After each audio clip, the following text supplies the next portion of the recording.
Want to read out a report from today's Times. It's not too long, so bear with me. This report is by David Sanderson. Now I'm going to comment about the issues afterwards, so bear with me. Actors Union at war over Laurence Fox racism row. The Actors Union Equity has become embroiled in a civil war over its handling of the furore caused by Laurence Fox's BBC Question Time appearance last week. The union's minority ethnic members' MEM committee tweeted that Fox was a disgrace to our industry and called on its members to denounce the actor after he denied that the Duchess of Sussex had been the victim of racism and accused an audience member of racism when she labelled him a white privileged male. The union distanced itself from the tweets on Saturday, claiming they were written by two rogue members without consultation, and said a more considered response is being discussed. Members of the MEM committee disputed Equity's rogue claim yesterday. Jaza Al-Walia, an actor and committee member, said the committee had been consulted and that the now deleted statement represents a united voice. Daniel York Lowe, an actor and director who chairs the committee, said he took full responsibility, adding, "I really do not appreciate my trade union chucking its minority ethnic members under the bus like this." But they want to chuck Laurence Fox under the bus. The union has declined to comment. It is being criticised for its perceived interference in the furore over Fox's comments. The actor, best known for his role in the television drama Lewis, rejected that the Duchess had been the victim of racism, saying it's so easy to just throw your charge of racism at everybody and it's starting to get boring now. He was labelled a white privileged male by Rachel Boyle, a university lecturer that's at the University of Edge Hill in Liverpool, and race and ethnicity researcher in the audience, and responded, "I can't help what I am. I was born like this. It's an immutable characteristic, so to call me a white privileged male is to be racist. You're being racist."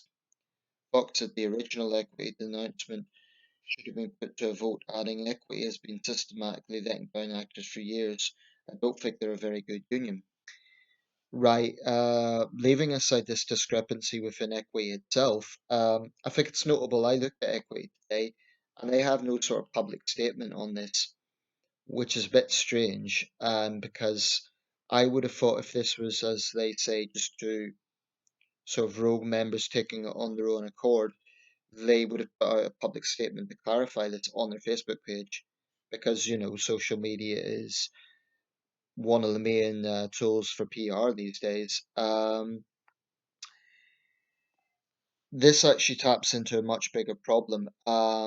Firstly, the idea that Lauren Fox should be blacklisted, and that's essentially what these two guys are calling for, Daniel York Lowe and Jaza Al-Walia. I mean, that's what they're calling for. They're calling for Fox to be punished because he has an opinion that they don't like. He hasn't made a racist opinion. He hasn't said something racist. He hasn't made a racist rant against anyone. He is simply saying that he doesn't agree that the Duchess of Sussex has left Britain because of racism. And I would say the jury's out on that. I think there's a lot of reasons why events have happened with the Duke and Duchess of Sussex. Certainly, media pressure is one of them. Racism is one of the charges, but people conveniently forget that, those who are saying it's because of racism, if the British are so racist, then why would so many people have taken to Meghan Markle so warmly in the first place with the royal wedding? Why would hundreds of thousands of people have tuned in? So I think that's a far too simplistic argument. Um, I think it's disgraceful that these two actors are trying to blacklist a fellow actor. It's positively McCarthyist. It's like a modern form of McCarthyism. Um, Now, in another piece published by The Eye, a rather nauseating piece by one Dr. Sholamos Shobamimi, Shobamimu. Apologies to her if I pronounce her name wrong, but there's no doubt I would be, a hardcore racist for getting her name wrong. But she has a opinion piece. Laurence Fox is wrong. Racism and white privilege is not a matter of opinion. labeling the calling out of white privilege as woke and leftist as done so by actor Laurence Fox on BBC Question Time last week, and in the media since, is the latest line of defence from ignorant white folks. It denies centuries of privilege which has protected them from suspicion, bias, prejudice, and dehumanising social status endured by black people and ethnic minorities purely based on the colour of their skin. I'm not going to read out all of this, I'll try and put a link to it.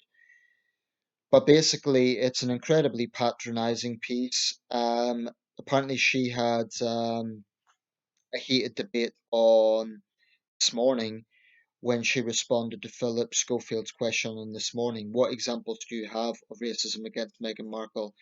And she claims that epitomizes the toxic intolerance.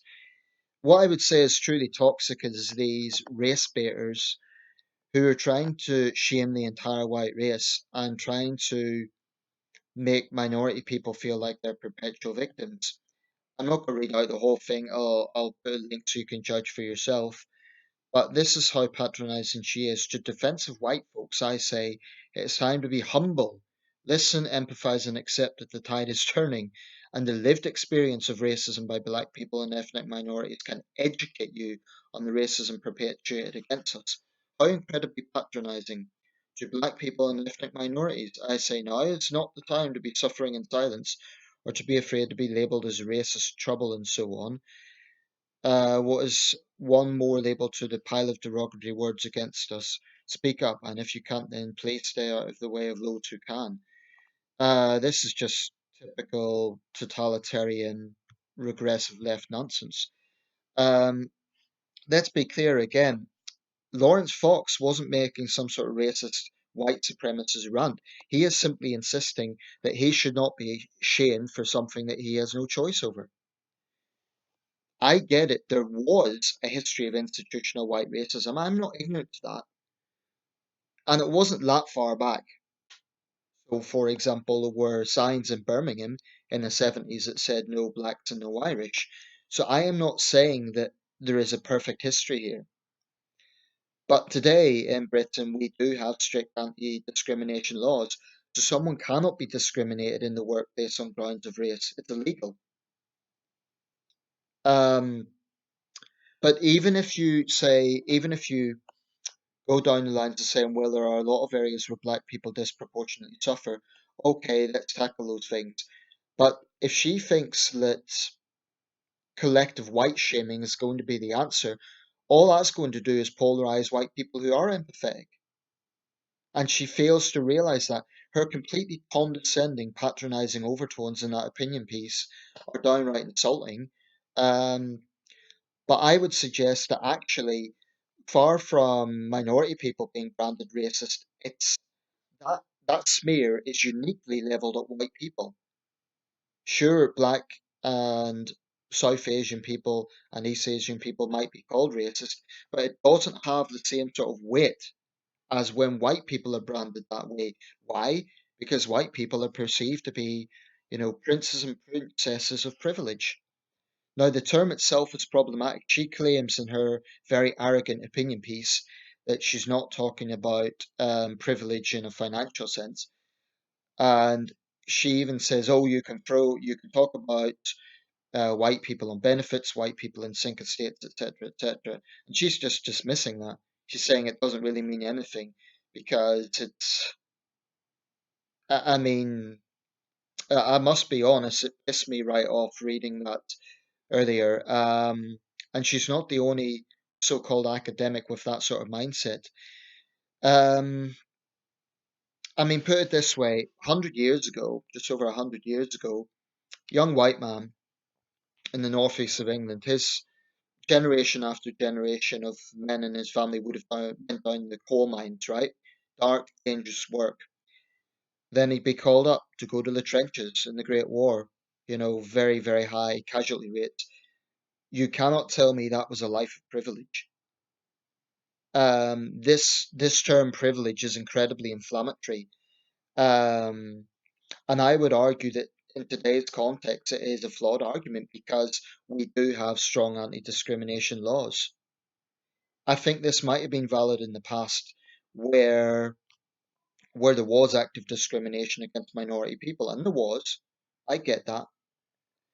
But what these left wing academics, these race baiting people need to understand is that trying to shame all white people isn't going to make white people more enlightened, isn't going to make them kind of kowtow an apology. I mean, speaking for myself, I'm not proud of being white, it's not an achievement, but sure as hell I'm not ashamed of it because it's not a crime. It's not something that I should be ashamed of.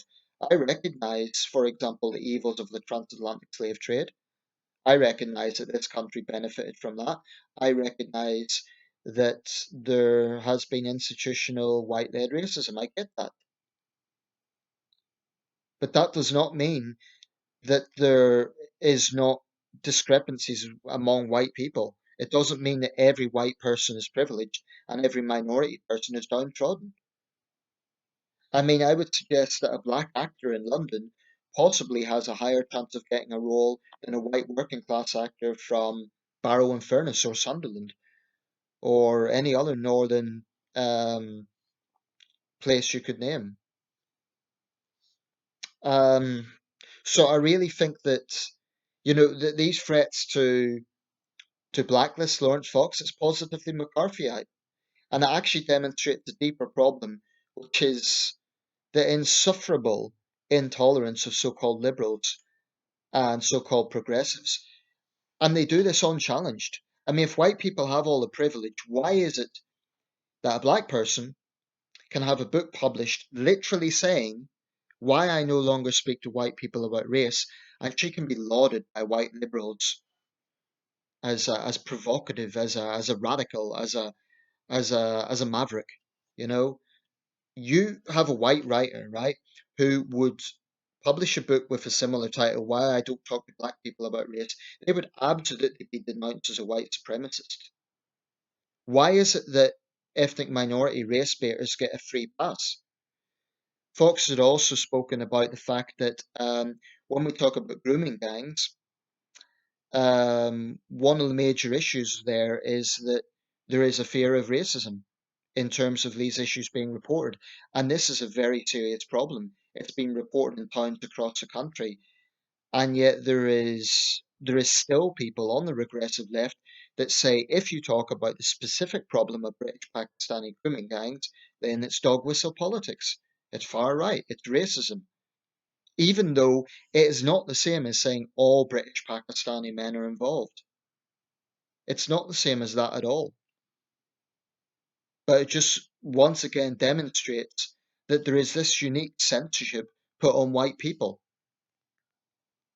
And for her to talk about minority people being afraid to speak out, I can't judge someone's experience, fair enough. But just as I cannot judge what a black person or an Asian person has been through, she has no right to imply that she knows what all white people have been through. I think it's absolutely disgusting. And the thing is, people like her get a free pass. They're held up to be academics. I think they're actually living in their own little bubble, their own little academic. It's almost a sense of privilege in itself. I doubt, she's ever been outside the M25. Um, I'm talking about this writer who's denouncing Fox. I just think that there is a very real issue here of regressive left intolerance, and it absolutely needs to be robustly challenged. Libby Purves had a good piece in the Times today. Actually, the title is Obsession with Racism is the New Bigotry. That's in today's Times. It's under a rather interesting cartoon showing the Duke and Duchess of Sussex being expelled from the Garden of Eden, with the Queen. Anyway, that's the article. But she's made a point, like if you, for example, it's this new leftist totalitarianism. This isn't everyone on the left, but it's just absolutely Orwellian. I mean, their interpretation of racism is if you are making friendly conversation and someone has an unusual name and you ask, well, what's their origins? And then people, these sort of regressive leftists would say, oh, it's racism. It just, there is a real totalitarianism at play here. And I think it needs to be robustly challenged.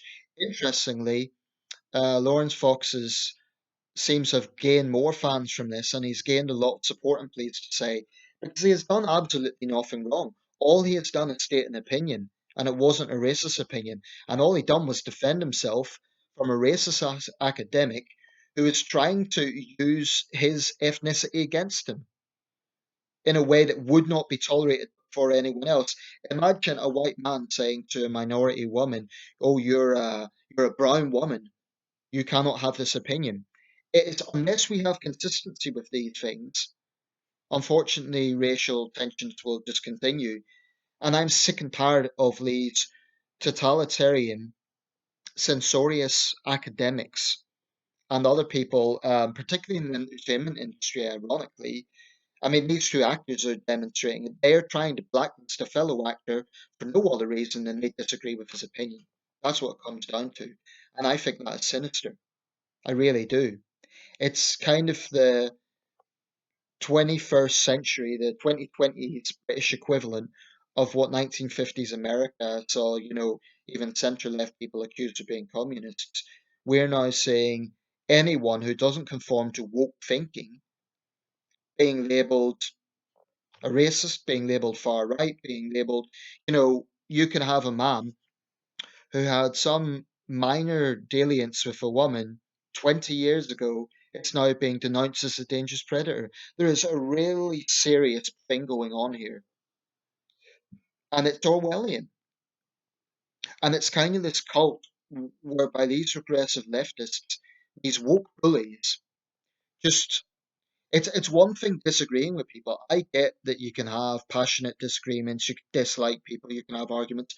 But what scares me, and I don't mind admitting it scares me, is their robust attempts to criminalize people, censor people, to blacklist people, to get them fired from their jobs, to get them, falling away from their livelihood. It's just sinister, and it must be robustly challenged. And this is seen across the board. It's even targeting people who are often associated with the left, J.K. Rowling. When trans activists targeted her. This really is a phenomenon that has embodied much of the sociopolitics of the 2010s. And unfortunately, it's going to look like it's coming well into the 20s as well. And we need to robustly challenge this. Anyone that truly believes in liberal values, human rights, pluralism, freedom of expression, needs to see this for what it is. It is totalitarian, it's intolerant, and it's utterly hypocritical. In other words, if you're genuinely against racism, then you would recognize that this catch all saying all white people are privileged is a racist position to hold, or at best, it's an inflammatory position to hold. But it is just far too damn easy to smear people as racists. And you might say, oh, well, Nathan, you've just done it. But what I'm saying is that doesn't really matter because for a white person to charge racism, there's no consequences for minority racists, really. Okay, they might get some name calling online, but they are put into positions or they're given platforms. They're held up as being brave speakers. So, the woman on Question Time, apparently she's had a backlash. Um, and now she's just going to play the victim, even though she targeted Mr. Fox over something he has no control over. She could have just said she disagreed with his opinion, but she immediately reverted to his demographic. You're a white male, as if it's a crime. It's absolutely disgusting how these people do this, and they get away with it. Although it's worth saying that the Question Time audience seem to side with him, so maybe the tide is turning. I actually believe the wider public is more sensible. They have more common sense, and I'm not talking about white people. I'm talking about generally white people and minority people. I just think it's a relatively small number of regressive leftists. And yes, some of them are minorities, but some of them are white as well. I mean, you get white woke people who absolutely endorse this mentality. It just needs to be challenged because it is not liberal, it's illiberal. And it makes me very angry because it's at its core it is totalitarian, and that is the opposite of liberal. And the worst thing about it is someone like myself, I know that I have consistently opposed white racists.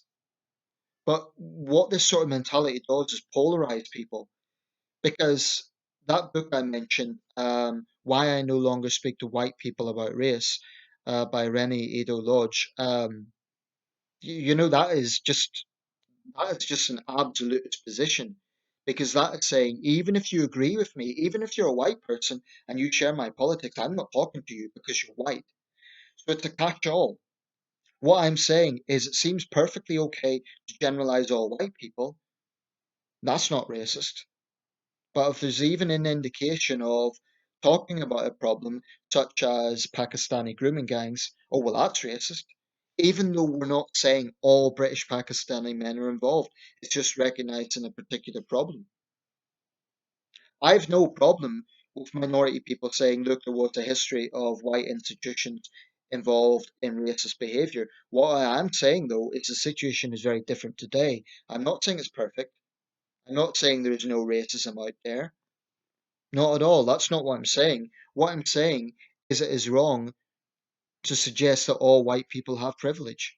It's absolutely wrong because there's plenty of examples of white poverty. There's plenty of examples. Just look at any homeless person on the street. There's a reasonable chance they'll be white. They could be minority as well. But, that's something that affects a lot of people. And this idea that a white homeless person and a black homeless person, the black homeless person has it worse, is preposterous.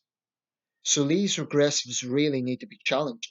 And I think it's important that people who speak out, whether it be Laurence Fox or anyone else, they stand their ground.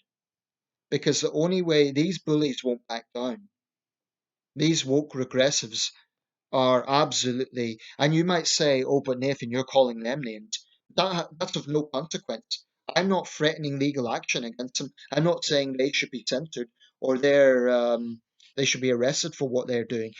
What they are doing is actually saying anyone who disagrees with them should be no platform, should be censored, and yeah, should face legal penalties. That is what I find sinister.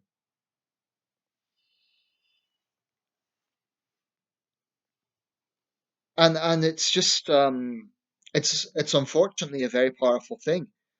I mean, I admire Lawrence Fox's kind of um he's taken it on the chin, he said it's water off a duck's back, and I admire that, but I do think there are sinister consequences here. It isn't just about Lawrence Fox. This is about, anyone who doesn't toe the line.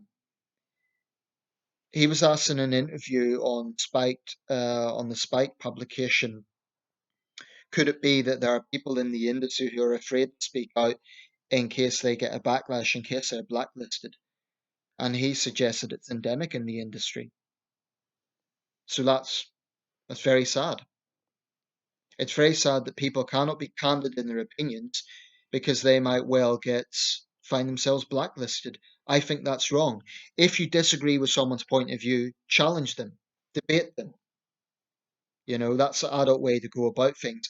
But this thing of trying to just censor people or trying to destroy someone's livelihood, I think is pretty concerning. The only way that someone should lose a job, in my opinion, is if they have said something that really is hateful, stirring up hatred against a particular group or promoting violence, or if they've committed a criminal offence. But simply holding an opinion, surely one of the hallmarks of a liberal democracy is that we can hold opinions.